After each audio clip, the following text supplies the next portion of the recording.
राधा स्वामी। महिमा सतगुरु स्वरूप 70वां शब्द।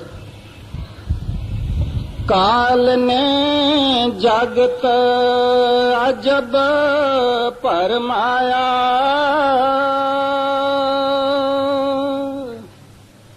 काल ने जगत अजब परमाया।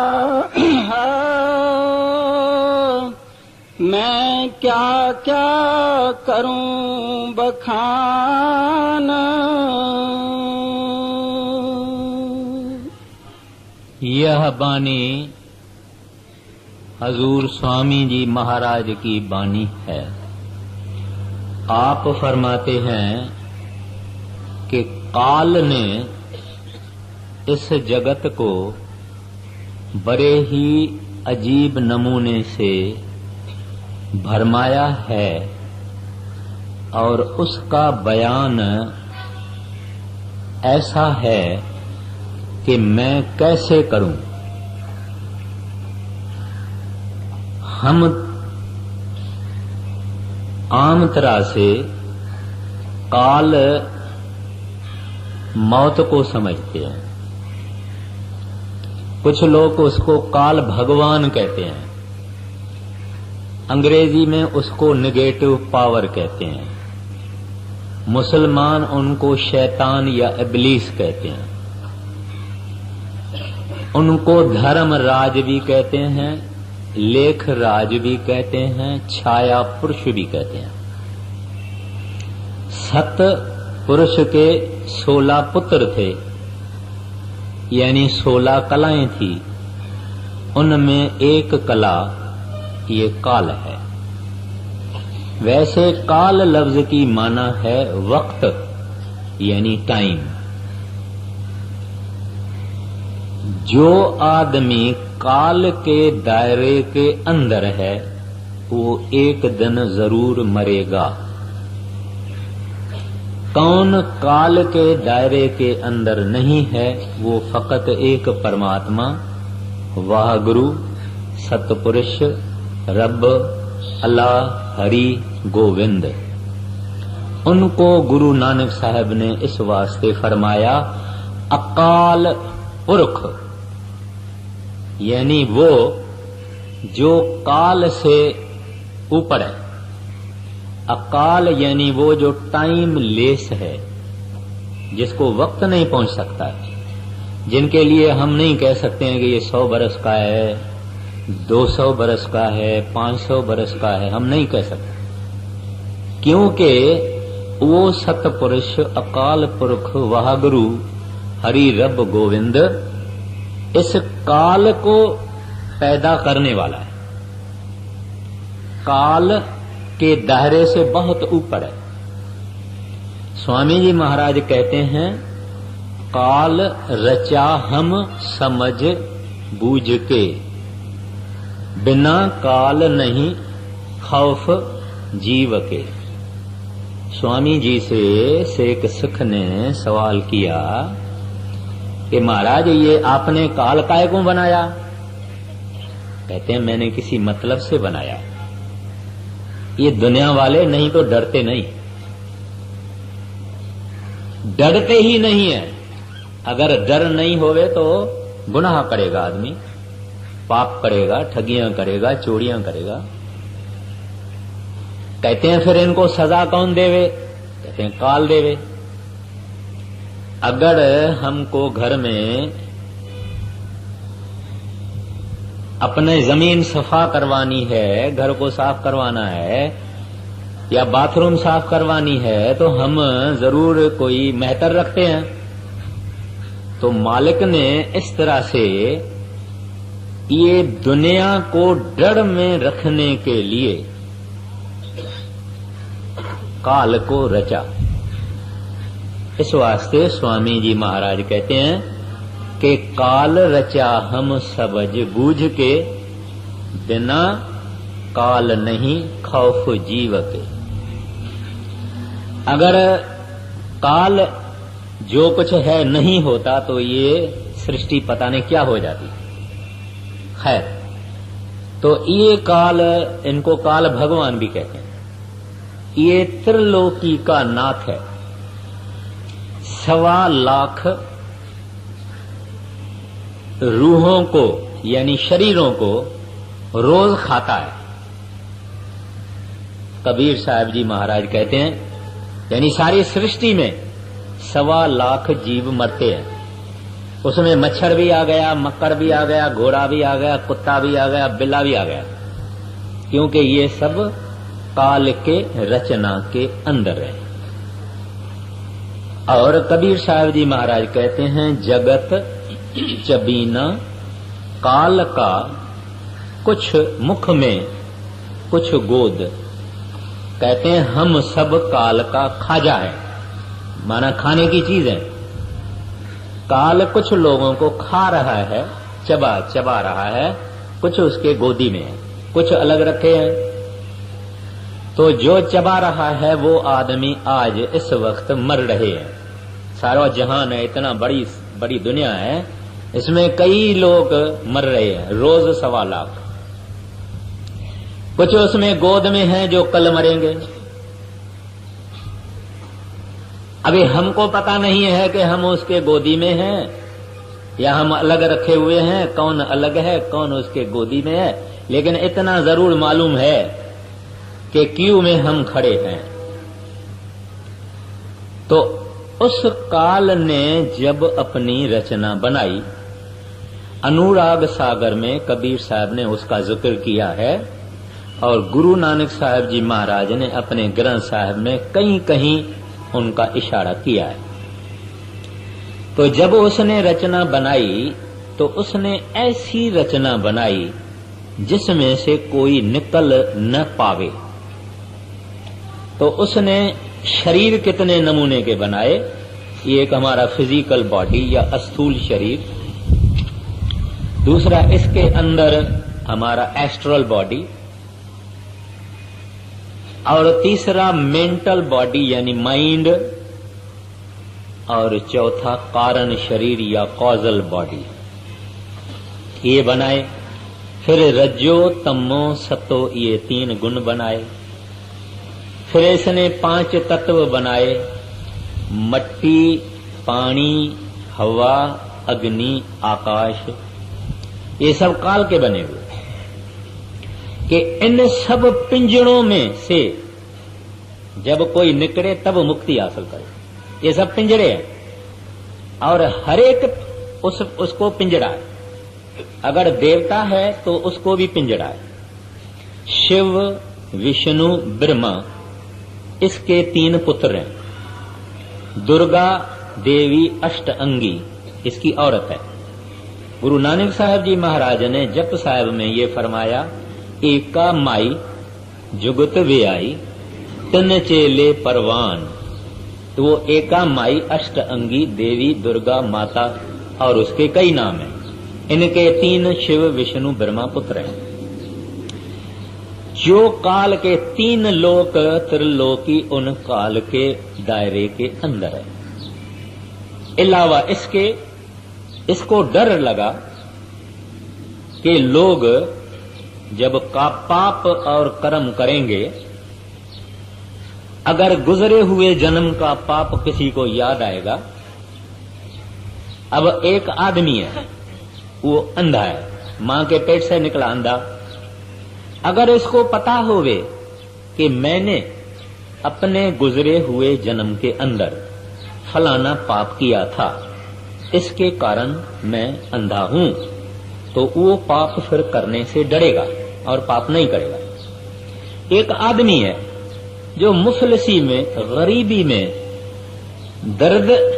दरदरी हालत में पैदा हुआ, वो सोचेगा भाई इतने शाहूकार हैं, मैं ऐसा गरीब क्यों। अगर उसको पता लग जावे कि मैं गुजरे जन्म में ऐसे ऐसे कर्म किए हैं, इस वास्ते मैं गरीब हूं। कोई आदमी है जब से जाया है, जन्म लिया है, तब से बीमार है, सोचेगा कि मैं क्यों बीमार हूं। जब उसको पता लग जाए कि उसके गुजरे जन्म में उसने फलाने फलाने गुनाह किए हैं, इस वास्ते वो बीमार रहता है, तो वो पाप नहीं करेगा। अब काल ने देखा कि ऐसे लोगों को अगर अपने गुजरे जन्म का पता लग जाएगा तो वो शुद्ध, नेक, पाक, साफ रहेंगे और आहिस्ते आहिस्ते निर्मल होकर परमात्मा के पास चले जाएंगे। तो उसने भगवान की बड़ी भक्ति की और भगवान से 3 वर मांगे। एक वर ये मांगा कि लोगों को अपने गुजरे हुए जन्म की कोई याद नहीं होवे, नंबर 1। नंबर 2, जिसको मैं जिस जूनी में रखूं वहां वहां वो खुश रहे। इसका क्या मतलब है कि अगर आप किसी मनुष्य को कहो, एक छोटी सी कहानी शास्त्रों में आती है। एक दफे नारद भगवान विष्णु के पास गया, उसको कहा महाराज आपने लोगों को बड़ा दुखी रखा है दुनिया में। कहते हैं मैंने तो दुखी नहीं रखा है। कहते हैं तो सुखी रखो। कहते हैं मैं उनको सबको ऊपर ले जाने को तैयार हूं सुख के देशों में। कहते हैं फिर बलि उनको ले आओ। तो नारद नीचे उतरा, एक सुअरी थी, वो सुअरी को कहा भाई तू बैठ, अब तुम्हारा टाइम आ गया है, मैं तुमको ले चलूंगा ऊपर स्वर्गों में। कहते हैं ठीक है, मगर कैसे क्या होगा? कहते हैं मैं तीर मारता हूं तुम्हारे को, तू मरेगी, फिर तुम्हारी रूह को ऊपर ले जाएंगे। कहती है मरना नहीं चाहती। पहले तो उसने पूछा वो स्वर्ग में विष्ठा होती है? विष्ठा माना टट्टी, पखाना। उन्होंने कहा भाई उधर, क्योंकि सुअर खाता ही पखाना है, टट्टी खाता है, विष्ठा खाता है।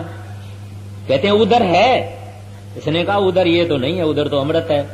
इसने कहा तो मैं नहीं चलूंगा। इस तरह से हर एक इंसान, एक दफे का जिक्र है, पहाड़ों में एक जगह सत्संग हो रहा था। वहां एक अभ्यासी था, सूतार था, न एक माई थी बूढ़ी। वो बैठे बैठे सत्संग में कहती है कि महाराज जी आ गए हैं, मुझे अंदर दर्शन हुआ है, मैं तो जा रही हूं और मुझे हुक्म है कि कोई और भी आवे तो साथ ले आओ। कोई तैयार है?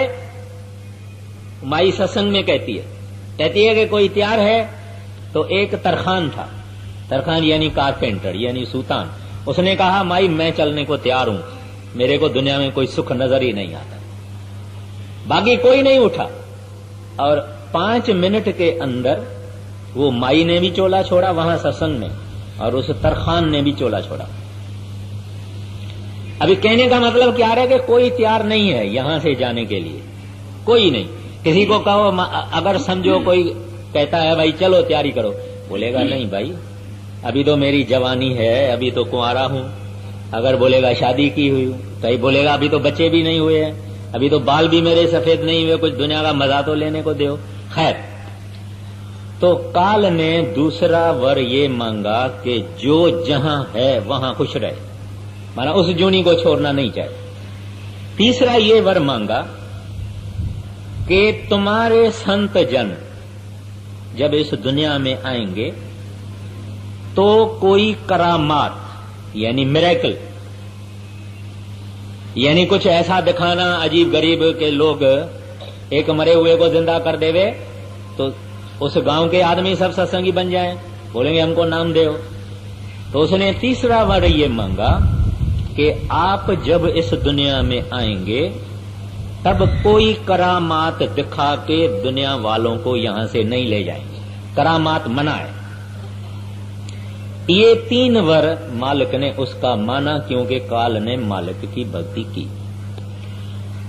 अब ये सारा जेल खाना उस काल का बना हुआ है। संत करामात दिखा नहीं सकते, माना कर सकते हैं कुछ भी, मगर सिख के प्राइवेट लाइफ में करेंगे, अंदर से करेंगे, पब्लिक नहीं करेंगे। यानी अब भजन अभ्यास करके, गुरु की शरण लेके भजन अभ्यास करके ही जाना है, ऐसा वर काल ने मांगा। तो कोई भी, चाहे देवी चाहे देवता, ये सब त्रिलोकी के अंदर है। चाहे जितनी भी शिवपुरी, ब्रह्मापुरी, इंद्रपुरी, कई सटल रीजन्स हैं, एस्ट्रल रीजन्स हैं, ऊपर है, नीचे नीचे, मगर वहां भी जाके आदमी को फिर मरना पड़ता है, यानी अपने अच्छे कर्मों का फल वहां भोग के फिर आएगा। कोई काल के दायरे से नहीं बच सकता। ऋषि मुनि बड़े बड़े भी हमने देखा है, औरतों ने गिरा दिया, किसी को मेनका ने गिरा दिया, किसी को अप्सरा ने गिरा दिया, किसी को किसी ने गिरा दिया, किसी को किसी ने गिरा दिया। ये सब काल के अंदर है। तो उसने ऐसी चालाकी से ये सारी रचना रची है कि यहां से कोई निकल नहीं सकता। उसका बयान पहले स्वामी जी महाराज करते हैं। शब्द बहुत बड़ा है, इस वास्ते मुझे मुख्तसर होना पड़ेगा। पहले बताते हैं कि हम कितनी जबरदस्त जाल के अंदर हैं। अगर आप बड़ी एक अस्पताल बनाओ 5 करोड़ रुपया खर्चा करके, बड़ा नेक काम है, अच्छा काम है, करना चाहिए, मगर उस अस्पताल बनाने का फल भोगने के लिए आपको इस दुनिया में फिर आना पड़ेगा। आप किसी को खून करो, जुल्म करो, अत्याचार करो, उसका भी फल भोगने के लिए इस दुनिया में आना पड़ेगा। माना जिसने बड़ी अस्पताल बनाई उसको फल तो मिलना चाहिए, उसकी शायद खुद तंदुरुस्ती अच्छी होगी, शाहूकार होगा, अमीर होगा, कुछ भी होगा, मगर फल भोगने के लिए फिर आना पड़ेगा। बुरा करेगा उसका भी बुरा फल भोगने के लिए आना पड़ेगा। और आप जितनी रचना आप देखते हैं, दुख सुख अमीरी गरीबी मुफलसी अक्ल बुद्धि बेवकूफी, ये सब हमारे किए हुए कर्मों का फल है। अच्छा करने से भी दुनिया में आके अच्छा फल भोगना पड़ता है, बुरा करने के लिए भी इधर दुनिया में आके बुरे फल भोगने पड़ते हैं। और ये कर्मों का जो उसने जंजीर बनाया काल ने, वो ऐसा है कि एक जमींदार के खेती में अगर गेहूं काट के साफ करके रखी है, भाई लाड़ियां आएगी ले जाएगी। दूसरे जमींदार के खेती में भी गेहूं तैयार रखी है, अगर हवा उड़ी, हवा लगी, एक जमींदार के खेती से दूसरे के खेती में अगर गेहूं उड़ गई तो इसका भी हिसाब उसको देना पड़ेगा। हद है कि नहीं? महाराज श्री कृष्ण गीता में कहते हैं कि एक युग में किया हुआ पाप दूसरे युग में भी भोगना पड़ेगा। ख्वाहिश क्या चीज होती है? ख्वाहिश। हम लाखों ख्वाहिशें करते हैं। जब राजा रामचंद्र दशरथ की दरबार में गया, सीता का स्वयंवर हुआ, तो बड़े खूबसूरत थे, विष्णु के अवतार थे राजा रामचंद्र जी। तो सीता की सहेलियां बैठी थी, लड़कियों को सहेलियां तो होती है। उन्होंने जब राम की सुंदरता देखी, उसके जबान से निकल कहा, आहा हा, क्या खूबसूरती है, काश हमको भी ऐसा पति मिले। इतना उसका खाली ख्वाहिश, जिसको हम डिजायर कहते हैं, इतनी ख्वाहिश करने से उनको क्या फल मिला कि जब युग बदली हुआ तब वो कृष्ण की गोपियां बनी और राम कृष्ण बन के आया। खाली ये ख्वाहिश की कि काश हमको भी ऐसा पति मिले। राजा रामचंद्र ने बलि को पीठ में तीर मारा। इसका फल ये हुआ कि दूसरे युग में वो भील बन के आया और महाराज श्री कृष्ण के पांव में तीर मारा। महाराज श्री कृष्ण का देहांत उस कारण हुआ था। यानी अवतार भी इस कर्म के चक्कर के अंदर है। इतना जबरदस्त जंजीर काल का है। ये हालत देख के गुरु नानक साहब महाराज जी ने फरमाया, बाबा जग फा था महाजाल। मेरे लफ्ज नहीं है, मैं नहीं कहता हूं, गुरु नानक साहब जी के ये वचन है। कहते हैं ये बेचारे बड़े जबरदस्त जंजीर के अंदर फंसे हुए। तो ये जिक्र करते हैं पहले, उसके बाद में फरमाते हैं कि ये हालत जगत की देख के संत और महात्मा इस दुनिया में वक्त ब वक्त प्रकट होते हैं, जो उस दयाल के अवतार हैं। काल के अगेंस्ट में दयाल है। इस्लाम की भाषा में कहते हैं शैतान अल रहमान, जो रहीम है, दयालु है, कृपालु है, वो दयालु वाहगुरु है, परमात्मा है।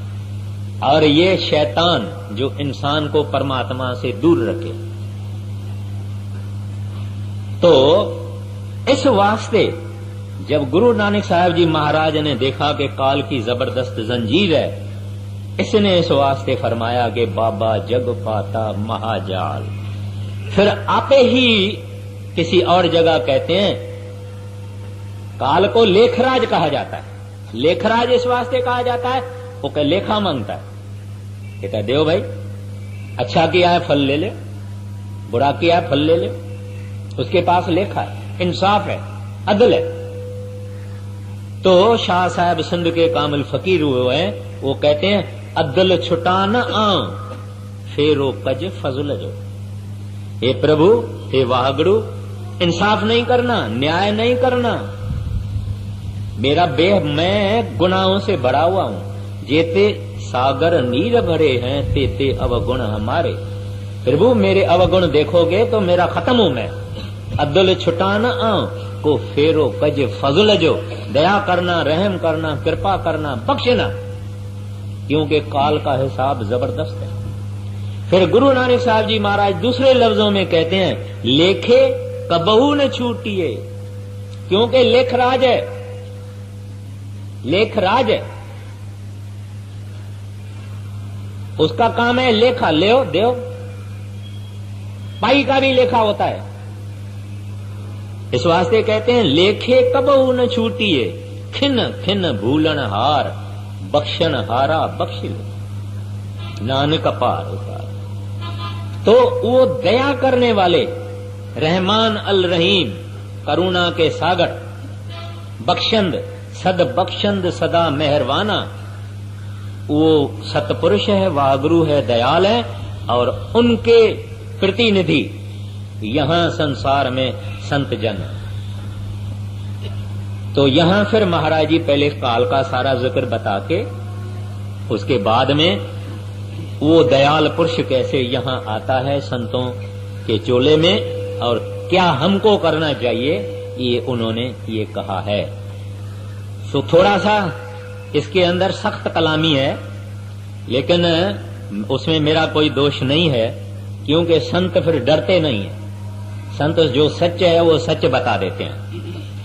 कहते हैं काल ने जगत अजब भरमाया, मैं क्या क्या करूं बखान। कहते हैं ये सारी त्रिलोकी उस काल ने बनाई है और हर एक को मुसीबत में पाया हुआ है। सारी दुनिया उसको ही पूजती है, पूजती उसको है, उसके हुक्म में चलती है।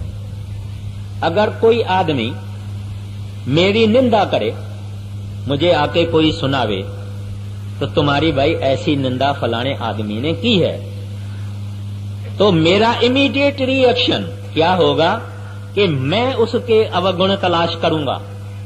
उसका नहीं तो उसके बाप का, उसके भाई का। हम उसकी 5 और खराबियां तलाश करके मैं उसकी निंदा करूंगा, क्योंकि काल का रिप्रेजेंटेटिव एजेंट मन हमारे अंदर बैठा हुआ है, जो माफी देना नहीं चाहता है। वो बोलता है इसने मेरी क्यों की, मैं भी इसकी करूंगा, थोड़ा सा ज्यादा ही करूंगा। वो हमारे अंदर बैठा हुआ है और उनके पर और 5 एजेंट हैं, काम और क्रोध और लोभ और मोह और अहंकार। ये हमारे अंदर काम कर रहे हैं, हर एक के अंदर काम कर रहे हैं। एक आदमी बूढ़ा है, 60-70 वर्ष की उम्र है, 50-55 वर्ष की उम्र है, जा रहा है, एक खूबसूरत स्त्री देखता, उसको आंखें फाड़ फाड़ के क्यों देखता? जवान भी देखता है, बूढ़ा भी देखता है, मध्यम उम्र का भी देखता है, सब क्यों देखता है? क्या बात है? उसके घर में नूह है, उसके घर में अपनी धी है, क्यों देखता है? उसको अपनी धी नहीं याद आती है? हम दुनियादार कई ऐसी चीजें करते हैं, कभी हमको ये ख्याल नहीं आता कि हमारे घर में भी बहू हैं, बेटियां हैं, लड़कियां हैं। डर नहीं, हम कहते हैं भगवान है, मगर हमारे जो करतूत हैं और हमारे जो अमाल हैं, हमारे जो लक्षण हैं, हमारी जो एटीट्यूड है लाइफ में, उसे पता लगता है कि भगवान में हम मानते ही नहीं है। अगर भगवान को माने भगवान है तो इसकी माना वो हर जगह है और सब कुछ देखता है और सब कुछ सुनता है, फिर भी हम पाप और गुनाह और निंदा और गिला और चुगली जितनी बुरी बातें करते रहते हैं। हमारी जिंदगी भरी हुई है। ये सब क्यों है? क्योंकि काल ने इस रचना को इस तरह से बनाया हुआ है। सब हमको याद है, मरना कभी याद नहीं है। सब याद है मगर मरना याद नहीं है, भूल जाते हैं हम। ये मर गया, वो मर गया, वो मर गया, वो मर गया, वो मर गया, ये मर गया। ये क्या समझता है? ये अमर रहेगा? ताजमहल का बनाने वाला कहां गया, साइंस वाले कहां गए, बड़े बड़े फिलासफर कहां गए, फैलसूफ कहां गए, सारी दुनिया वाले कहां गए? जरूर है कि एक दिन ऐसा आएगा कि हम भी कुछ नहीं होंगे, मगर ये डरता क्यों नहीं? क्योंकि काल बैठा हुआ है, उसने पर्दा लगाया हुआ है। सब सोच विचार, खा पी, ऐश कर, मजा कर, घूम फिर, ये कर वो कर। सत्संग वसंग में नहीं जाना, वहां खोटी खोटी बातें हैं। जवानी में मजा वजा सब बंद हो जाएगा, इसका मन ऐसे कहता है। आदमी से कैबरेट की बात करो, डांस की बात करो, नाच की बात करो, गाने की बात करो, सर्कस की बात करो, प्रोग्राम की बातों करो, घंटा सुनता रहेगा, सुनाएगा भी, सुनेगा भी। मगर इसको बोलो आओ भजन में बैठे, मुंह करवा कर देगा, मुंह करवा हो जाएगा उसका, क्योंकि काल बैठा हुआ है। काल कहता है सब करो, मगर ये काम नहीं करो। अच्छा, तो कहते हैं आगे बढ़िए। काल ने जगत अजब परमाया, मैं क्या क्या करूं बखान। जो साधन थे पिछले युग के,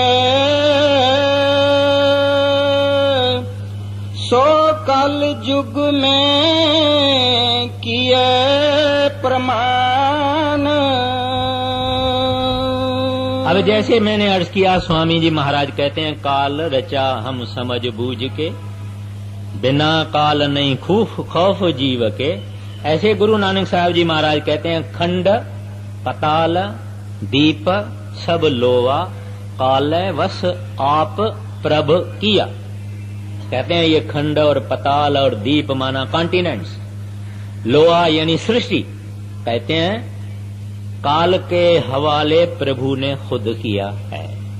तो ये रचना है, ये तमाशा है। कभी कभी दुनिया वाले पूछते हैं भाई ये तमाशा भगवान ने क्यों बनाया? खाली बैठा था क्या? उसको फुर्सत थी क्या? क्यों बनाया उसने? तो संतों का ये जवाब है कि भाई इस दुनिया में कई बातें हैं जो हम इस बुद्धि से नहीं समझ सकते। जब बड़े होगे यानी स्पिरिचुअली भजन करोगे, अंदर जाओगे, अंदर जाके देखो कि रचना करने वाले ने क्यों बनाया, और अंदर जाके ये जब रचना वाले के साथ मिल जाएगा, एक हो जाएगा, तो सवाल पूछने का कोई प्लेस ही नहीं है। अब कहते हैं अभी काल ने क्या किया है? कल युग में वो चीजें दुनिया वाले करते हैं जो सतयुग, द्वापर और त्रेता में होती थी। सतयुग में आदमी की उम्र 1,00,000 वर्ष थी, द्वापर में आदमी की उम्र 10,000 वर्ष, फिर 1,000 वर्ष, और कल युग में आदमी की उम्र 100 वर्ष। 100 पे तो कोई कोई पहुंचता है, नहीं तो 40, 50, 35, 60, 70, 80 तक ज्यादा से ज्यादा चले जाते हैं। ये जो आप सुनेंगे विश्वामित्र ने 80,000 बरस तप किया। 80,000 बरस कैसे किया? जब उम्र ही 1,00,000 वर्ष थी, तभी वो 80,000 बरस कर सकता है। अभी उम्र छोटी, और इतनी उम्र छोटी, उसमें से इसका 20 बरस पहले का तो यूं ही जाता है। पढ़ेगा, खाएगा, पिएगा, यारी दोस्ती इधर उधर, फिर शादी वादी करेगा, कुछ काम वाम करना शुरू कर देगा। उसमें भी आधे तो हो गई रातें, आधे रातें हो गई, रात को सोना, बाकी आधा बच गया। इस आधे में ये बेचारा क्या करे? खावे पीवे, शादी करे, बच्चों को जन्म देवे, कमाई करे, धंधा करे, इल्म पढ़े, साइंस पढ़े, क्या करे? कहता है इंसान, थोड़ी सी तुम्हारी जिंदगी, तुम पुरानी युगों की बातें क्या कर रहा है? पुराने युगों की साधनाएं तुम क्या कर रहा है? प्राणायाम और ये और वो और पूजा और पष्टा, ये कहते हैं उस जमाने की बातें। बताएंगे कि क्या करो। तो कहते हैं जो साधन थे पिछले युग के, सो कल युग में किए प्रधान। लोग पुरानी बातों को सुनी सुनाई करके और उनके पीछे पड़े हुए हैं। आगे, जो साधन थे पिछले युग के, सो कल युग में किए प्रमाण। मूर्ख प्राणी मन सैलानी, सोयत के जल और पखान। आगे, बुद्धिमान अभिमानी जो नर, विद्या नारी के हुए गुलाम। बाकी जीव बीच के जितने, ना मूर्ख ना अति बुद्धिमान। स्वामी जी महाराज दुनिया वालों को 3 हिस्सों में बांटते हैं। कौन से? मूर्ख और बुद्धिमान और जो बीच वाले हैं, यानी दरमियान। अभी कहते हैं कि जो मूर्ख लोग हैं उसने क्या किया? पैसे हो गए, उठाए पैसे, बाल बच्चों को लिया, एक तीर्थ को गया, उधर स्नान विस्नान किया, फिर और आगे चले, फिर उधर गया, फिर दान किया, फिर पुण्य किया, 10-15 तीर्थ घूम फिर के और आ गया।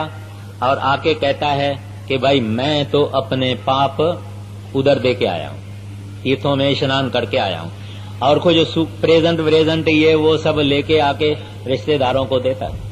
इसी तरह से इस्लाम वाले हज करने को जाते हैं और वहां से भी कुछ चीजें सामाने वामाने लाते हैं, उसको हाजी कहते हैं। उसने भी आके कुछ दुनियादारी की, लेना देना किया। कहते हैं एक तो इस किस्म के आदमी है, दूसरे बुद्धिमान आदमी है जो पढ़े हैं, बड़े बड़े किताब, बड़ी बड़ी पुस्तकें, बड़े बड़े धर्मी किताब वगैरह ये पढ़ते हैं और उस पढ़ने का उनको बहुत अभिमान होता है। और वो आदमी ज्यादातर दुनिया की के अयाश भी होते हैं। वो तो बाकियों को वो धिकारते हैं, अंदर में अपने को बहुत ऊंचा समझते हैं, कहते हैं अनाड़ी है, अरे अनपढ़ है, बेवकूफ है, ऐसे दूसरों को समझते हैं, अपने को बड़ा ऊंच समझते हैं। और कहते हैं वो ज्यादातर स्त्रियों के हाथ में होते हैं, स्त्री उनको बहुत खींचती है, खूबसूरती उनको बहुत खींचती है। विद्या नार के हुए गुलाम, एक गुलाम अपनी विद्या के और दूसरे गुलाम नार के, वो उनकी वीकनेस होती है। फिर कहते हैं तीसरे जो हैं वो दूसरे जो हैं वो किताबों पर ही बोलते हैं वो ऐसा कहता है, वो फलाना फिलासफर ऐसा कहता है, वो जर्मन फिलासफर ऐसा कहता है, शेक्सपियर ऐसा करता है, इमर्सन ऐसा कहता है, ऐसी बड़े बड़े बातें वो लोग कहते हैं। मगर तत्व में तो वो नहीं जाते हैं, तत्व पे जा नहीं सकते हैं, क्योंकि ये पढ़ना और पढ़ाना बुद्धि की विषय है और बुद्धि एक लिमिटेड चीज है। लिमिटेड माना इस आदमी को पता नहीं कभी मरेगा, कभी बीमार होगा, कब इसको तकलीफ आएगी, कल क्या होने वाला है, परसों क्या होने वाला है, 5 बरस के बाद क्या होने वाला है, इसको नहीं मालूम। ये जो पढ़ेगा उसके हिसाब से चलेगा। फिर तीसरे लोग हैं, कहते हैं जो मूर्ख हैं, वो क्या करते हैं, जिधर दुनिया की हवा चली उधर चलना शुरू कर देंगे। लोग किसी किस्म का कपड़ा पहनने शुरू कर देंगे तो ये भी सोचेंगे नहीं कि ये क्यों है, वो भी ऐसा ही पहनना शुरू करेंगे। कोई रंग एक खास मशहूर हो गया, प्रचलित हो गया, उस रंग के कपड़े ये भी पहनना शुरू करेंगे। जो चाल दुनिया चलेगी, कभी इधर कभी उधर, दुनिया के हवा से वो लोग चलेंगे। तो महाराज जी ने ये कहा, मूर्ख प्राणी मन सैलानी सो अटके, जल और पाखान यानी पत्थर, बुद्धिमान अभिमानी जो नर, विद्या नार के हुए गुलाम, बाकी जीव बीच के जितने, न मूर्ख न अति बुद्धिमान। कहते हैं वो जहां दुनिया चाहे, जहां हवा चली और वहां चल पड़ते। आगे, जप तप व्रत संयम बहु धोखे, पंच अगन में जले निदान। अब इस तरह से कहते हैं कि बाकी दुनिया जो है किस चीज में पड़ी है। अगर कहीं उनको फुर्सत मिल गई, कहीं ख्याल उसका ठीक आ गया, तो क्या करेगा, जप करना शुरू करेगा, तप करना शुरू करेगा, संयम करेगा, 5 अग्नियों में जलेगा। यानी बड़े महाराज जी का जिक्र है, एक दफे बड़े महाराज जी किसी शहर में गए तो वहां एक साधु था। वो साधु बिल्कुल नंगा, 4 कोने पे उन्होंने छेड़े रखे हुए हैं, यानी काऊ डंग, जो गाय का जो ये होता है, उसको सूखे को जलाया है। 4 जगह अग्नि जल रही है, बीच में खुद खड़ा है और ऊपर सूरज की अग्नि जल रही है। और वो क्या कहते हैं कि भाई हम 5 अग्नियों से पार निकल जाते हैं। तो महाराज जी ने कहा, भाई 5 अग्नि, इसके अंदर में काम क्रोध लोभ मोह अहंकार, पार तो उनसे होना है, मगर ये बाहर ये 5 अग्नियां जला के बेचारा क्या करता है।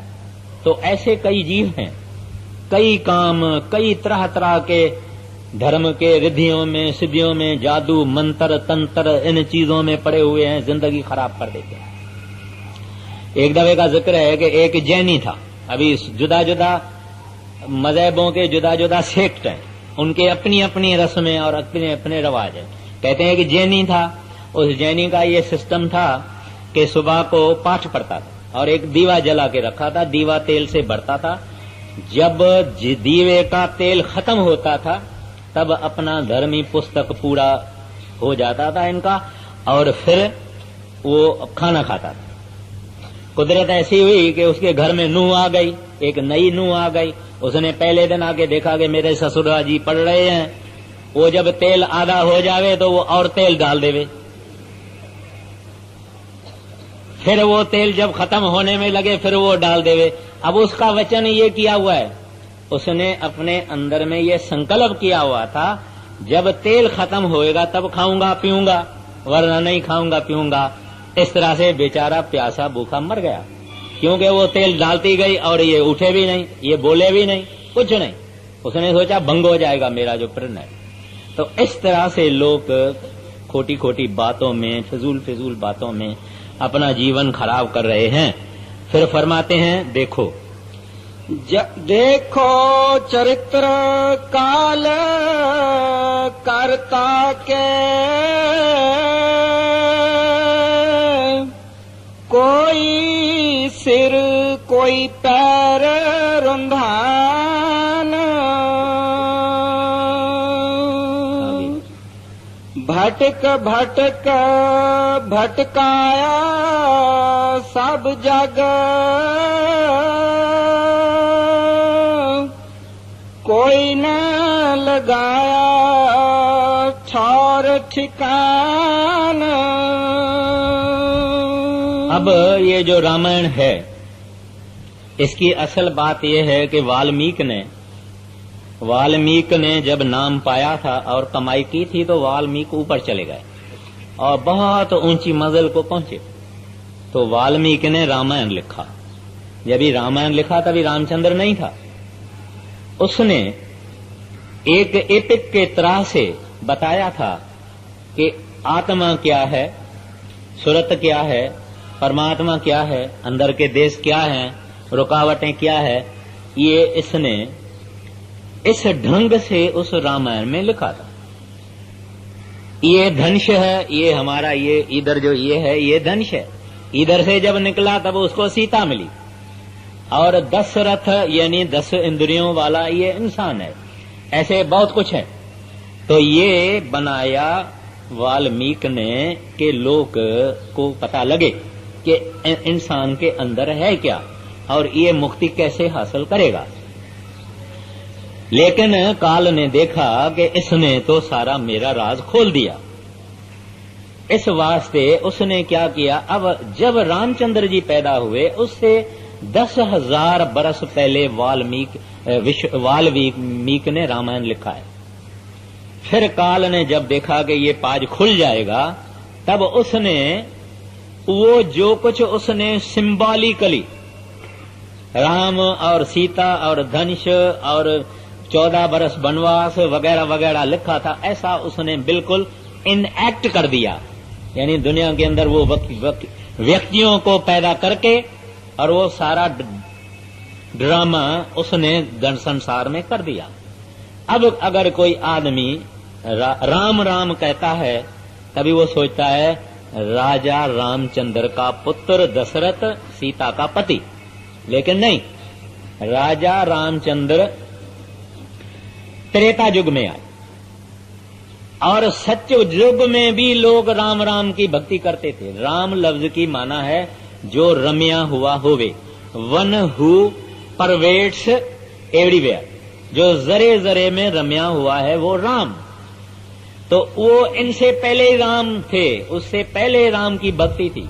अभी गुरु नानक साहब जी महाराज ने ग्रंथ साहिब में और संतों की बाणी, जहां राम है वहां राम वो राम है जो परमात्मा है, जो वागरू है, जो रब है, जो हरि है, जो अल्लाह है, जो गोविंद है, जो सब जगह में रम्या हुआ है, उसका जिक्र है।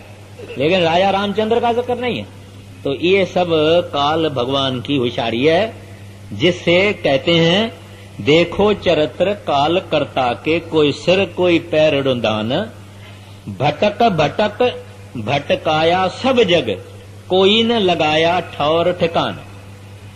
हर एक आदमी को आपने देखा है ना, जब घोड़े की रेसेस होती थी, अभी पता नहीं किस और नमूने की हो गई है, तो घोड़े को आगे रुकावटें रखी जाती थी।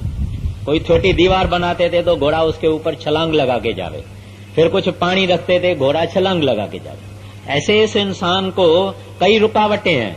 हर एक इंसान के सामने पहले तो स्त्री रख दी है, बोले तो इधर से तो निकल, फिर तुम्हारा पता लगेगा। तो कहां निकले? स्त्री आ गई तो बच्चे आ जाएंगे, बच्चे आ जाएंगे, उसके नाती हो जाएंगे, जवाई हो जाएंगे, ये सब हो जाएगा, बड़ा बड़मंडल हो जाएगा। जंजाल इसका बढ़ गया, जंजीर बढ़ गई। इसने सोचा था कि घर में रोटी अच्छी मिलेगी, आराम से मिलेगी, सेवा वेवा होगी, मगर इसने ये नहीं सोचा था कि गले में भी गलाबंदी भी हो जाएगी, हाथ कड़ी भी हो जाएगी, गर्दन भी बंद है और पाए भी बंद, सब कुछ बंद हो जाएगा। ये एक जनरल बात है, हम सब जानते हैं। और हर एक स्त्री को पुरुष सामने दे दिया, कहते तू इधर से तो निकल। कैसे निकले? फिर आगे कई चीजें हैं। तो कहता है कि उस काल ने बड़ी चतुराई से इस संसार को ऐसा बनाया है, कोई वीर कोई सूरमा इससे निकल सकता है, अरे गहरे का काम नहीं है।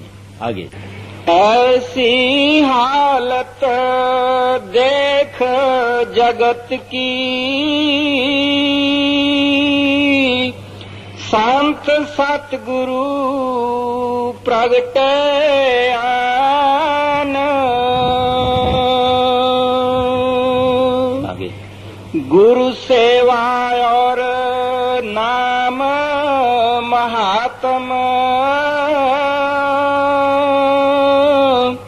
सत्संग सतगुर किया बखान। अब जब ये संसार की हालत देखी कि ये दुनिया इस तरह से फंसी हुई है, ज्यादा से ज्यादा आदमी कहता है मैं पूजा करता हूँ, दान करता हूँ, पुण्य करता हूँ, नेक हूँ, पाक हूँ, श्रेष्ठ हूँ, बुरा काम नहीं करता हूँ, सब अच्छे ही काम करता हूँ। उसका फल ये होता है कि अच्छा आता है, खूबसूरत बन के आएगा, तंदुरुस्त बन के आएगा, अमीर बन के आएगा। आप दुनिया में देखेंगे थोड़े ऐसे लोग हैं जिनको रिलेटिवली सुख है संसार के मुकाबले में, और कईयों से वो सुखी है। तंदुरुस्ती भी है, बाल बच्चे भी अच्छे हैं, धन भी है, बुद्धि भी है, इल्म भी है, दुनिया में कुछ इज्जत भी है। ये वो लोग हैं जो लोग अपने गुजरे हुए जन्मों में नेक पाक रहे हैं, डू गुड और बी गुड के तरह से रहे हैं। लेकिन ये सतोगुण के अंदर आ जाता है और ये भी एक जंजाल है। और वो जो ऐसे आदमी हैं, ये पावर में आ जाते हैं जब राजाएं महाराजाएं हो जाते हैं, वजीर मिनिस्टर हो जाते हैं, बड़े बड़े करोड़पति इंडस्ट्रियलिस्ट हो जाते हैं, बड़ा इनके पास धन हो जाता है, और उसका फल ये हो जाता है कि ये लोग ताकत वाले हो जाते हैं। कोई औरत देखी, कोई स्त्री देखी, अपना एजेंट भेज दिया, ये दिया, पैसा दिखा के, ये करके वो करके उसको हासिल कर लेते हैं। पाप कौन करते हैं? गरीब क्या पाप करेगा? अमीर पाप करते हैं, शाहूकार पाप करते हैं, बड़े बड़े जिनको उसके तकदीर ने, कर्मों ने ऊंची पदवी पे रखा है दुनिया के, वो बड़े बड़े पाप करते हैं, जो चाहते हैं करते हैं, और पैसे से क्या नहीं होता। ऐसे वो फिर ज्यादा गुनाह करके करके करके फिर नीचे गिरते हैं, फिर उधर से कर्म करके अच्छे अच्छे फिर ऊपर जाते हैं। पावर इंटॉक्सिकेट्स। इस तरह से ये संसार में इंसान की जिंदगी साइकिल पे गोल चलती है। और पंजाब में कहते हैं तपो राज राजो नरक। इसने तप किया, मेहनत की, परिश्रम किया, राजा बना। जब राजा बना तब बुरे बुरे फेल किए। अब देखिए कई कई राजाएं हैं 20-20 शादियां की, 20-20 तो शादियां की होगी, बाकी पता नहीं उस लोगों ने क्या क्या किया होगा। उनके हरम हरीम में और अंदर महलों में कई कई पता नहीं स्त्रियां हैं। ये सब धन वाले आदमी कर सकते हैं, मगर ये गुनाह है। गुनाह से फिर नीचे चला जाता है, फिर आहिस्ता आहिस्ता आहिस्ता फिर ऊपर आते हैं, फिर नीचे जाते हैं, फिर ऊपर आते हैं। इस तरह से ये सिलसिला संसार का चल रहा है। तो ये संत महात्मा प्रभु दयालु मेहरबान हुए, इन्होंने कहा ये बेचारे ये तो समझते भी नहीं है कि हम ऐसे जंजीरों में हैं। इनको तो पता भी नहीं है कि विष्टा में जन्म हुआ, विष्टा में खेल रहे हैं, विष्टा में मर जाते हैं। तब उनको दया आई, और दया आई तो संत रूप करके इस दुनिया में वो आए। माना आते रहते हैं। जैसे शैतान की ताकत भी चालू है, ऐसे दयाल और रहमान की ताकत भी चालू है। ये एक दूसरे के विरुद्ध चल रहे हैं। हमको संत उपदेश क्या करते हैं? अब क्या फरमाते हैं? ऐसी हालत देख जगत की, संत सतगुरु प्रगटे आन, और गुरु सेवा और नाम महात्म, सत्संग सतगुरु किया बकान। कहते हैं उन्होंने हमको उपदेश किया, भाई तुम सब चीजों को छोड़ दो, तुम तत्व पर आओ, तुम विचार करो कि चीज क्या है, असल क्या है, अर्थ क्या है। तो उन्होंने कहा 3 चीजें मुख्य है। पहले सत्संग, दूसरा सतगुरु, तीसरा सतनाम। अभी जो संतों का सत्संग है वहां फकत परमात्मा की बड़ाई, वाह गुरु की बड़ाई, अकाल पुरुष की बड़ाई, हरि की बड़ाई, गोविंद की बड़ाई। दुनिया से हमारा ख्याल वो दूर करते हैं, हमको बताते हैं कि तेरे अंदर तुम ऐसे फंसे हुए हो और सच्ची मुक्ति इस तरह से मिलेगी। और ये भी कहते हैं, अभी जो लोग भाग जाते हैं, पहाड़ों में भाग जाते हैं, बयाबानों में भाग जाते हैं, पति औरतों को, औलाद को छोड़ के भाग जाते हैं, साधु जाके बनते हैं, ये भी काल की होशियारी है। क्योंकि उनका मन उसको अंदर बैठ के उसको कहता है अरे वैराग और त्याग, और वैराग और त्याग नहीं। वैराग और त्याग तो एक मन की अवस्था है। घर छोड़ने से आदमी वैरागी नहीं होता है। घर छोड़ने के बाद भी औरत को याद कर सकता है, बच्चों को याद कर सकता है, कई सुख ग्रस्त आश्रम का याद कर सकता है। अगर घर वालों को छोड़ दिया तो किसी और के सामने हाथ लगाता है, बीबी खाना दे।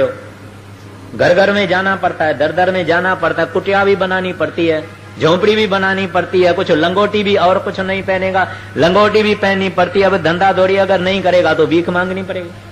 लेकिन संत कहते हैं प्यारा नहीं, अपने घर में रहो, बाल बच्चों के बीच में रहो, लेन देन भी करो, मगर साफ करो, शुद्ध करो, पवित्र करो, हक हलाल की करो। और सब कुछ करते हुए कुछ वक्त उस साहब ने, उस परमात्मा ने, जिसने तुमको इस संसार में भेजा है, उसको दो। तो पहले कहते हैं सत्संग। सत्य यानी truth, eternal, ever lasting, permanent, वो है परमात्मा। संग यानी उसकी सोबत।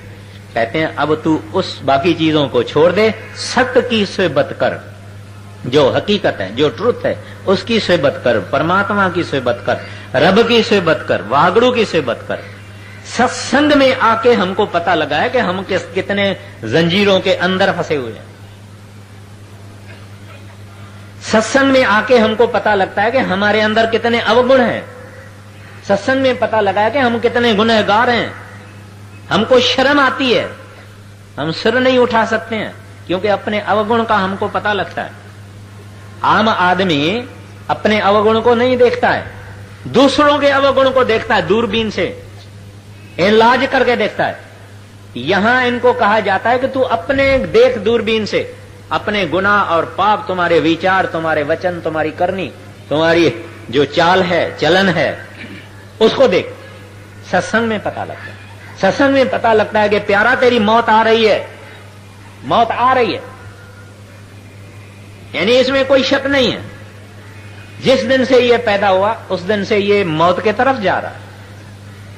अगर उसकी उम्र 80 बरस है तो 20 का हुआ, बाकी 60, 80 बरस भी कोई कोई, तो कुछ बात का पता नहीं। ये सत्संग में पता लगता। सत्संग में पता लगता है कि हमारे हितकारी, उपकारी, भले करने वाले, बगैर किसी मुआवजा लेने वाले, उजूरा लेने वाले, कॉम्पेंसेशन लेने वाले संत हैं, महात्मा हैं, जो हमारी सेवा करने को आए हैं, चाहते हमारे से कुछ नहीं है। कहते हैं इस वास्ते पहले संत हैं जहां इनको क्या मिलता है, नॉलेज, इंफॉर्मेशन। उसके बाद कहते हैं ये सतगुरु के पास जाता है, वो उस्ताद है, टीचर है, और कुछ नहीं। कहता है मुझे कुछ ज्यादा समझो ही नहीं। महाराज जी कहते हैं मुझे सतगुरु नहीं समझना, मुझे अपना बड़ा भाई समझना, एक बुजुर्ग समझना, दोस्त समझना। मैं जो कहता हूं वो तुम करो, मैं इसमें खुश हूं। मथा नहीं टेकने देते हैं, हाथ नहीं लगाने देते हैं पांव को, हार, फूल, नारियल, फल फूल कुछ नहीं लेते। कहते हैं प्यारा तू मुक्त हो जाओ, मैं खुश हूं। तू वागड़ू के पास हो जाओ, खुश हूं। तुम इस दुनिया के झंझट से निकलो, जेल खाने से निकलो, मैं खुश हूं। तब संतों के सामने हम जाते हैं, वो दाता नाम बख्श, वो नाम की बख्शिश करते हैं। कहते हैं अब अपने घर में जाओ। अब फिर क्या, नाम मिल गया। सत्संग में पता लगा हमारी अवस्था का, फिर सतगुरु के चरणों में हम गए, फिर मांगा, फिर उन्होंने मुफ्त में दे दिया। अब कहते हैं घर बैठे हुए नानक पूरा सतगुर भेटिए, पूरी होवे जुगत, खावंदियां पीवंदियां हसंदियां पैनंदियां विचैं होवे मुक्त। कहते हैं ऐ बंदा, ऐ इंसान, अगर तेरी जिंदगी में तेरे को कोई कामिल महात्मा मिल जावे, कामिल महात्मा बड़े रेयर, बहुत थोड़े, जैसे जंगल में शेर, वैसे तो 33 लाख साधु हमारे हिंदुस्तान में है, मगर उसमें कोई 5-7 संत होंगे। दुनिया में भी होते हैं, ऐसे नहीं है कि हिंदुओं में है या हिंदुस्तान में है। प्रभु है, उसकी रचना है, वागुरु की रचना यूनिवर्सल है। प्रभु के प्यारे बड़े हैं सारे संसार में, चाइना में, जापान में, अमेरिका में, इंग्लैंड में, सब जगह में, अरबी कंट्रीज में, सब जगह में परमात्मा को प्यार करने वाले हैं। वो रब कहते हैं, हम परमात्मा कहते हैं, वो गॉड कहते हैं, वो जेहोवा कहते हैं। सब जगह हैं, बहुत थोड़े, और जो हैं वो छुपे रहते हैं, और जिनको हुक्म होता है वो खुल के आ जाते हैं। वो भी कहते हैं मैं बंदा हूं, मैं इंसान हूं, मेरे से ये सीख ले, ये नाम है, तू बैठ के अपने घर में कमाई कर, बस दुनियादारी भी कर और परमार्थ भी कर। 1-2 घंटा उस प्रभु के याद में लगा दे तो तेरा, जैसे महाराज जी ने फरमाया, खावंदियां पीवंदियां विचैं होवे मुक्त, तुम्हारी मुक्ति हो जाएगी। तो उन्होंने 3 चीजें, कौन सी, सत्संग, सतगुरु, सतनाम, ये मुख्य चीजें। आगे साधन 3 सार उन बरने, और साधन सब थोथे मान। अब एक चीज जिससे दुनिया गाफिल है, इग्नोरेंट है, पता नहीं है, नादान है, वो है कि ये परमात्मा को मिले कैसे, सुख की दुनिया में जावे कैसे, दुख से निकले कैसे, अंदर कैसे जावे। लोग पूछते हैं भाई तुम क्या राधा स्वामी अंदर अंदर बोलते हो, अंदर कैसे जाए, कान से जाएंगे, आंख से जाएंगे, मुंह से जाएंगे, कहां से अंदर जाएंगे? कोई दरवाजा रखा है? अब ये चीज संत बख्शते हैं, कहते हैं आओ प्यारा हम तुमको बतावे how to enter unto the kingdom of heaven. अंदर कैसे जाओ, अपने अंदर सब कुछ इंसान के अंदर वो बताते हैं। उसके तीन साधन कहते हैं, साधन तीन सार उन बरने जिक्र किया। कौन सा? पहला सिमरन। सिमरन से ये शरीर इंसान का खाली हो जाता है, ये जिंदा मर जाता है। जिंदा मरने का मतलब है अपनी मर्जी से मरना, यानी शरीर को खाली करना अपने कंट्रोल के नीचे। जब मर्जी पड़े निकल जाओ, जब मर्जी पड़े वापस आ जाओ, कोई डरवड़ कुछ नहीं। ये सिमरन का काम, आहिस्ता आहिस्ता आहिस्ता आहिस्ता आहिस्ता आहिस्ता सिमरन करते करते करते हाथ पांव टांगे कमर पीठ शरीर सारा खाली हो जाता है। उसके बाद में ध्यान, उस ध्यान से अंदर की आंख खुलती है, क्योंकि इसका अभी इसके बाद सारी एक्टिविटी अंदर होएगी, अंदर जाएगा, अंदर खंड ब्रह्मंड अंदर इस काया अंदर पृथ्वी हाट हट बटन बाजारा, इस काया अंदर नाम नवद पाइये गुरु विचारा। सब कुछ इस काया के अंदर है। खैर, तो ये अंदर जाएगा, फिर इसकी आंख बनेगी जब गुरु का ध्यान करेगा। ध्यान से फिर चौथा शब्द, उस शब्द से जब इसकी रूह ऊपर चली गई, उस शब्द में वो पकड़ लेगा, जुड़ जाएगा। वो सच्चा नाम जिसको डिवाइन मेलोडी कहते हैं, कलमा कहते हैं, अनहद बाणी कहते हैं, अनहद शब्द कहते हैं, मूल कलाम कहते हैं, वो उसको ले जाएगा। वो नाम मार्ग में ये जब चला गया तो वाह गुरु परमात्मा जो खुद नाम है उसके अंदर लवलीन हो जाए। कहते हैं ये तीन साधन संतों के हैं। जो कोई पहुंचा इससे पहुंचा, मुसलमान पहुंचे इससे पहुंचे, इजिप्ट वाले पहुंचे इससे पहुंचे, विलायत वाले पहुंचे इससे पहुंचे, इसके बाद भी अगर पहुंचेगा इस साधन से पहुंचेगा। ये साधन किसी इंसान का बनाया हुआ नहीं है, ये रब की खुद की डिजाइन है। मां के बच्चे पेट में बच्चा कैसे होता है, ये जो प्रोसेस है, जैसी अरब भी ऐसे जमता है, हिंदू भी ऐसे जमता है, सिख भी ऐसे जमता है, यहूदी भी ऐसे जमता है, जितने जीव हैं ऐसे ही जमते हैं। ये एक सिस्टम परमात्मा ने बनाई है। तो परमात्मा के पास पहुंचने भी सिस्टम उसने ही बनाई है, वो भी हमारे अंदर है। जैसे आत्मा शरीर के अंदर आई जब मां के पेट में बच्चा था, ऐसे ही अपनी मर्जी से सतगुरु के बताए हुए तरीके से उसको आहिस्ते आहिस्ते अंदर वापस ले जा। जिस रास्ते से आया उस रास्ते से ले जा। ये पुराने में पुराना, सनातन में सनातन, कदीम में कदीम तरीका है।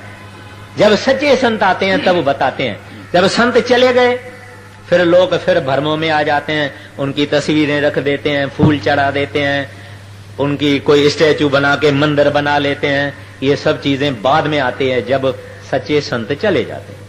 फिर वो संत कहीं न कहीं किसी देश में फिर पैदा होते हैं, और इधर शैतान का सिलसिला चालू, इधर दयाल वागुरु परमात्मा का सिलसिला चालू। ये चलता आया है और चलता रहेगा आगे। वेद शास्त्र और सिमरत पुराना पढ़ना इनका बिरथा जाना। पंडित भेख पेट के मारे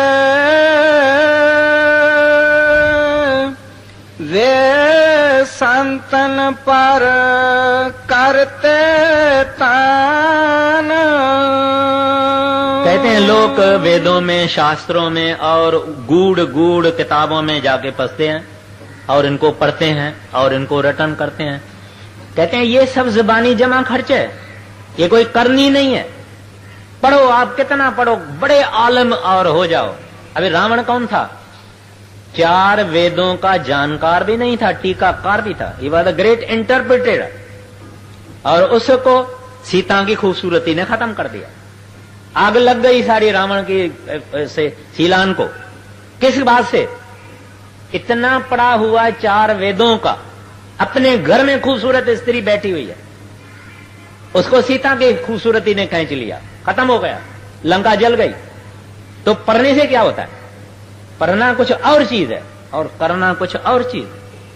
कर्मकांड कुछ और चीज है, परमार्थ कुछ और चीज है।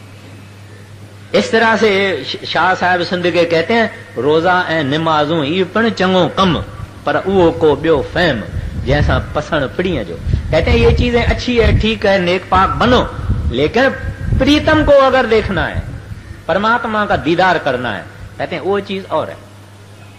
तो यहां गुरु नानक साहब जी ने भी ये कहा है कि भाई पढ़िए जेती बरस बरस, पढ़िए जेती सास, पढ़िए जेती आरजा, पढ़िए जेती मां, नानक लेखे एक गल।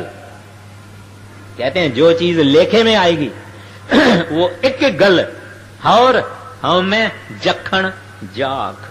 कहते हैं वो एक गल क्या है?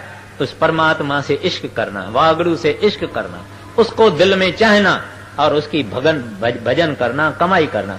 कहते हैं लेखे में वो जाएगी और कुछ नहीं जाएगा। हाँ जी। हितकार संत उन्हें समझावे,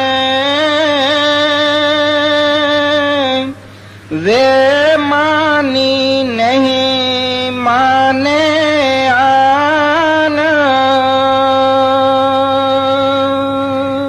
अभी संत जब इस संसार के अंदर आते हैं, जो सच है ये बताते हैं, और फिर भी इन लोगों को अपने विद्या का बड़ा अहंकार होता है।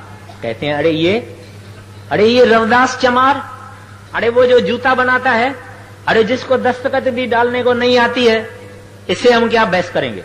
न इन्होंने शास्त्र पढ़ा, न इन्होंने वेद पढ़ा, न किताब पढ़ा, न कुछ पढ़ा, ये संत कैसे हो गए? ऐसी अप्रोच होती है इन विद्या वालों की। लेकिन संत कुछ चीज ही और है, इनका पढ़ने पढ़ाने से कोई हिसाब नहीं है। गुरु साहबान पता नहीं मुझे कौन सी पाशाही थी, वो उसके पास मेरा ख्याल है 5वीं पाशाही थी या और कोई पाशाही होगी, उनके पास एक पंडित आ गया, बड़ा आलिम। कहते हैं दुनिया आपको बहुत मानती है और मेरे को आपसे बहस मुबाहिसा करना है, शास्त्र अर्थ करना है। गुरु साहब ने कहा, अरे भाई सुनो तो सही, मैं तो संस्कृत भी नहीं जानता हूं, तुम्हारे शास्त्र तो सब संस्कृत में है, मैं तुम्हारे से बहस मुबाहिसा क्या करूंगा, छोड़ो बात को। कहते हैं नहीं, सारी दुनिया आपको मान रही है और इज्जत करती है, तुम्हारा नाम लेती है, मेरे को देखना है, शास्त्र अर्थ में आपको हराना है। गुरु साहब ने कहा, अच्छा भाई अगर तुम इतना जिद करते हो तो ये हमारा ये जो पानी भरने वाला है, ये पानी भरने वाले से करो, जो बहस मुबाहिसा करना है उससे करो। अब एक आदमी था, टूटे फूटे कपड़े थे, प्रेमी था, बड़ा भक्त था, पानी भर भर के और डालता था और संगत की सेवा करने वाला था। महाराज जी ने उसको बुलाया। वो जो पंडित था वो अंदर में कहता है, ये क्या बात है, और खुद तो मेरे से बात ही नहीं करता, अभी ये पानी भरने वाला मेरे से क्या बहस करेगा। खैर उसको महाराज जी ने बुलाया, बुला के बैठाया, उसको कहा, भाई तू सुन, तू इसके साथ शास्त्र अर्थ कर, और साथ में अपनी दृष्टि भी लगा दी। दृष्टि लगा दी तो वो आदमी ऐसी बातें उस पंडित को सुनाई। पंडित कहता है, तोबा, मत्था टेक दिया, कहता है जिसका दर का पानी भरने वाला ऐसा है, वो खुद क्या होगा। तो ये पढ़ने पढ़ाने की कोई सवाल ही नहीं है, वो तो बुद्धि की विषय है, ये विषय अंदर की है, कमाई की है, हासिल किया हुआ है, आदमी बना हुआ है, यानी पापी से देवता बन गया, मट्टी से सोना बन गया। वो बातों से नहीं बनता है, करनी से बनता है। ट्रांसफॉर्मेशन जो इंसान के अंदर आती है, ये करनी से होती है, अभ्यास से होती है, साधना से होती है। ये साधना के लिए हमको संत कहते हैं, प्यारा तू 2 घंटा रोज रोज दे। आदमी अगर एक ऊपर जाना है, मंजिल है, उसको 1 लाख टप्पे हैं, यानी पौड़ियां हैं, स्टेप्स हैं। अगर हम चढ़ना शुरू करें 1, 2, 3 रोज रोज रोज रोज, एक दिन जरूर पहुंचेंगे, लेकिन हमारा कदम चालू हो, एक दिन जरूर पहुंचेंगे, मगर कदम हम उठाएं ही नहीं तो कैसे पहुंचेंगे। और वो पहला कदम है भजन में बैठना। और अंदर जाने की कोशिश करना, साधना करना। फिर ये आदमी जैसे बुल्ले शाह कहते हैं, हुण मैं हो गया हौर दा हौर। बुल्ले शाह पंजाब के मशहूर मुसलमान फकीर हुए हैं, बहुत कामिल। पहले तो सैयद थे और आराई एक फकीर था इनायत शाह, उससे नाम लिया था, उसकी रहमत थी, इसने अपनी कमाई की। जब कमाई की, कमाल को पहुंचा, तब कहता है हुण मैं हो गया हौर गिदा हौर। कहता है मैं कुछ और चीज बन गया हूं, मैं कुछ निराली चीज बन गया हूं। I am something different, I am something new. क्यों भाई? कहते हैं मेरे गुरु के कारण। जब इसके अंदर में ये हासिलात हो जाती है, तब वो गुरु गुरु गुरु गुरु कहता है। अभी तो नहीं, अभी गुरु की कदर नहीं है। जब गुरु अर्जन साहब की ये हालत हो गई, तो कहते हैं गुरु गुरु गुरु गुरु कर मन मोड़, गुनु बिना मैं नाही हो। पलटू साहब की जब ये हालत हुई, कहते हैं नाम के रे प्रताप से भये आन के आन। कहते हैं इस नाम के कारण, कहते हैं मैं कुछ और ही बन गया। क्यों? ये गुनाहों से बड़ा हुआ पापी, पतत, विचार अशुभ, वाणी अशुभ, करतूत और ऐमाल और एक्शन गंदे। इसको जब गुरु नाम बख्शे और ये कमाई करे, इसको रंग लग जावे, ये बदल जाता है, ये सोना हो जाता है, मट्टी से सोना बन जाता है। ये कोई कामिल कर सकता है, ऐरे गहरे का काम नहीं है। सिख भी कामिल होवे, ऐसी बात नहीं है, सिख भी कामिल होवे। अगर गुरु कामिल है तो सिख भी कामिल हो।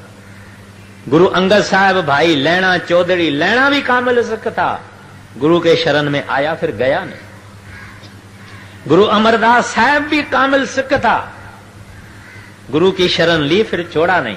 12 बरस 72 बरस की उसकी उम्र थी। 84 तक उन्होंने अपने सतगुरु के लिए, उम्र कितनी होती है? 72 बरस का आदमी कितना बूढ़ा होता है। उसके बाद 12 बरस वो सुबह 3 बजे उठ के अपने सतगुरु के लिए नदी से पानी भर के उसको स्नान करवाते थे, पानी पीने के लिए ले आते थे।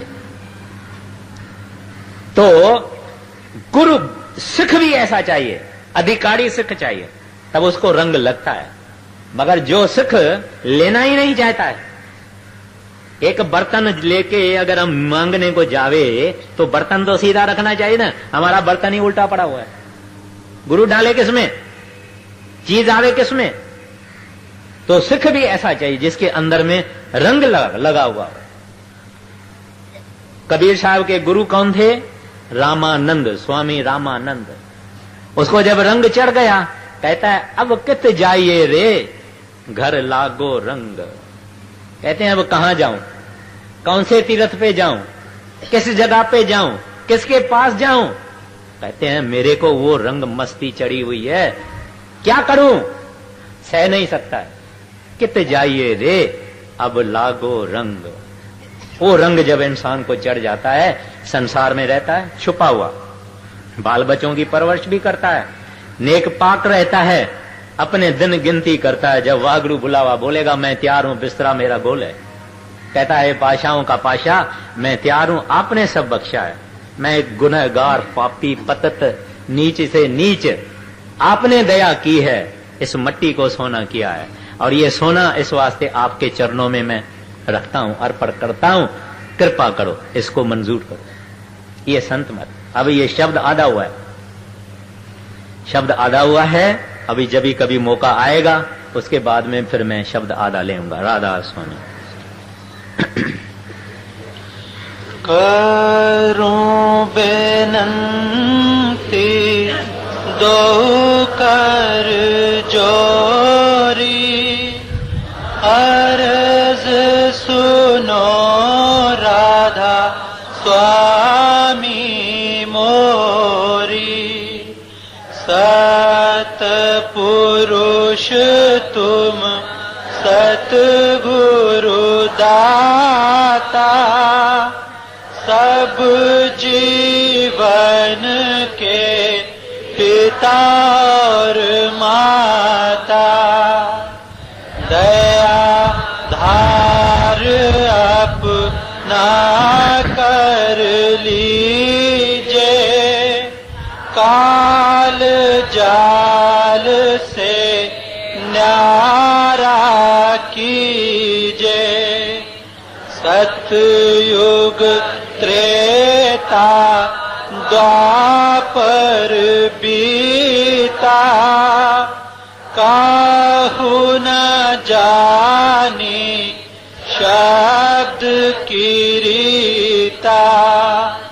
कलयुग में स्वामी दया विचारी, परगट करके शब्द पुकारी। जीव काज स्वामी जग में आए, भव सागर से पार लगाए। तीन छोड़ चौथा पद दीना, सत नाम सत गुरुगत चीना। जगमग जोत होत उजियारा, गगन सोत पर चंद्र निहारा। श्वेत सिंहासन छत्र विराजे, अनहद शब्द गैब धुन गाजे। क्षर अक्षर ने अक्षर पारा, विनती करे जा दास तुम्हारा। लोक आलोक पाऊं सुख धामा, चरण शरण दी जो विश्रामा। करूं विनंती दो कर जोरी स्वामी, दो कर जोरी। अरज सुनो राधा स्वामी, सतगुरु मोरी। राधा स्वामी। भाई एक दो विनती है, कृपा करके सुनिए। जिन लोगों ने दिसंबर महीने में चेक के जरिए सेवा दी थी, उनकी रसीदें ब्याज से आ गई है। अंदर दो आदमी बैठे हुए हैं, उनसे आप जाके लें। और आते हुए इतवार को, रविवार को भी वो रसीदें मिल सकती है। उसके बाद में रसीद यहाँ नहीं मिलेगी, सत्संग के दफ्तर में फेरोशा मेहता रोड पर मिलेगी।